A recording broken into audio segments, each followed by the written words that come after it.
Hey, what's up, everyone? Vince Neer here from BuzzStream. I wanted to talk about this new post that I just put out, PR Trends, the shifts you can't ignore in 2025. A little clickbaity title, but I think there are some really interesting things happening in the industry right now. Calling this PR trends, it could easily be digital PR trends. These are things that if you're in the space thinking about gaining coverage for a brand, building brand mentions, building brand authority, this is stuff you need to know if you're pitching journalists. Now, I based a lot of this off of our own research, as well as Muck Rack's State of Journalism and Cision's State of the Media reports that just came out. They do these every year.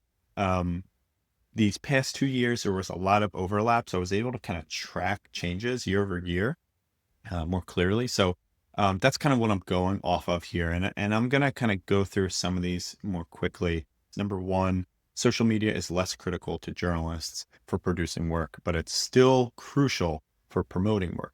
What this means is that I think journalists, there's probably just more slop on social these days. So they're not really relying on it to get their news and find their experts and whatnot, but they do need to promote their work. And this is something that I think PR pros sometimes forget. I know myself included, is that, there are real people on the other end of our emails, our email pitches, who have their own goals. They have traffic goals.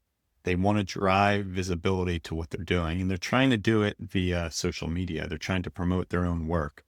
And one of the things I like to call out is this great conversation we had with Britt Klontz and Jacqueline Lambert on our podcast, and they talked about the importance of going out of your way to share journalists' work on your own platforms, commenting and liking, engaging with their stuff. I think that goes a long way towards building a relationship that's going to be meaningful and get you repeat coverage. LinkedIn seems to be the best place for this. Both Cision and Muck Rack found this. Email, you might be tempted to think that because they're on LinkedIn and they're using social, you might want to slide into their DMs and pitch them there, but it doesn't seem to be the case. Overwhelming majority from Cision's report here is 96% in 2025 prefer pitches via email. Journalists prefer exclusives over original reports. This is very interesting. This is a kind of a nuanced thing that I saw, but 2025, or 2024, there used to be a heavier focus on original reports. There's always the press announcements and press releases, news announcements. This focus on, they want news that's happening right now.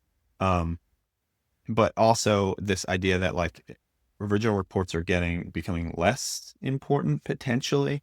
And I think the reason here might just lie in the fact that exclusivity, in a super crowded market like we have today, that's one way to stand out. And we've actually seen that in our own email subject line study that we just published.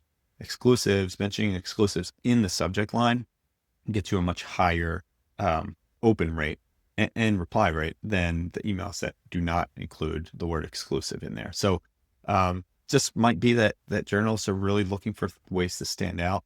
Another way is both studies found that the PRs provide value by connecting journalists with relevant sources. Now, this was a big issue that we've seen crop up with these journalist platforms, journalist request platforms, where people are putting out AI responses, right? They are going as far as creating fake people to put out AI responses. So there is this clear need. Cision and Muck Rack found that they want interview access to relevant sources. They want connection to relevant sources. Cision even said that facilitate access to key people and places. So using, whatever you can at your disposal to get them the right people. I'm seeing this time and again on each of these studies in different questions. And now we're getting into kind of the big thing that's going to tie this all together. Journalists are getting laid off still year over year. Muck Rack, 37%. Last year, I think it was 36% getting laid off. I tried to put together some type of graph that shows year over year journalists layoff. It's really tough because what I did was pull together Press Gazette, which gives you these just layoff coverage reports month over month that they total.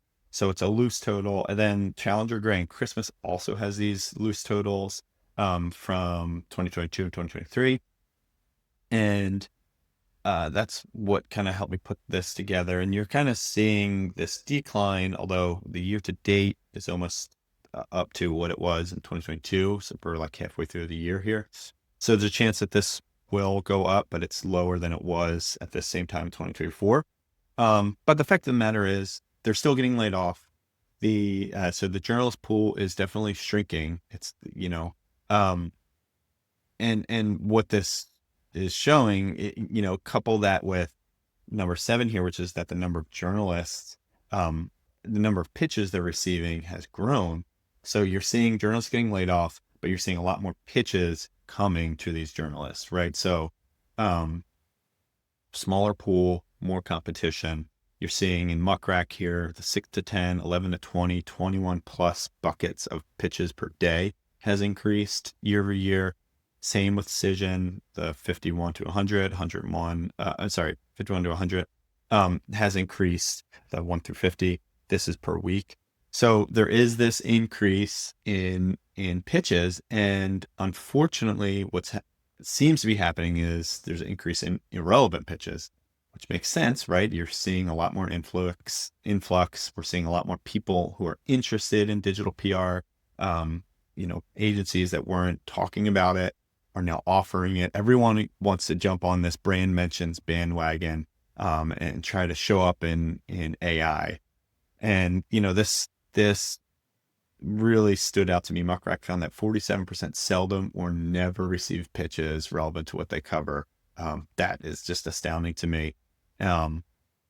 Even though, these other factors and it's obvious, people know this, I think, right? The number one reason to block someone or put it on your do not call list is spamming with irrelevant pitches. That's still the highest reason that people will block you. Same with Muck Rack. The reason they will disregard your pitch or delete it, it's gone up to 86%. It's irrelevant to my coverage. So as PR pros here, there's a need to pitch relevant journalists, and I'll get into that. Obviously, I think it's a time thing. I'll get into that at the end here, but I just want to hit this last one. The journalists are responding less, and you'll see that there's this increase. This is a Muck Rack stat here, but there's been this increase in the seldom or never. The response rate is dropping. So if you're feeling that on your end, you're not alone. This is happening. And the reason it's happening, Cision asked this interesting question of how often you get pitches you'd like to cover, but can't. Only 5% said that never happens. There's time constraints. There's other news stories. There's all these things going on in a newsroom. It might not even be that your pitch is not good. It just might be that they don't have time. And we've heard time and again that journalists sometimes, if they get a good report, get a good pitch, they will kind of file away your name either physically or virtually or mentally. This person pitches relevant stuff. So I remember their name. I remember Vince. He pitched me that piece from before. Here his name comes up again and it could pop up in the inbox. So my last kind of way to wrap all this up is that the state of these relationships are changing. There's an influx of people, a lot more irrelevant pitches, and just a lot more competition for us. So how do you stand out? It's building relationships and building targeted media lists. That's why we released List IQ yesterday. I think that solves a lot of these problems where you're kind of going into a Google News search for something like fashion. If you wanted to build a list, traditionally you'd have to go through one by one and find an author, find a bio. But with List IQ, you can just do it all quickly, add them all. It finds your information for you. If you're interested in any of this stuff, go to List IQ, check it out. But if you're interested in learning more about these PR trends, head over to BuzzStream. I'll put a link in the comments, but it's just the PR trends on the blog there. So thanks for watching.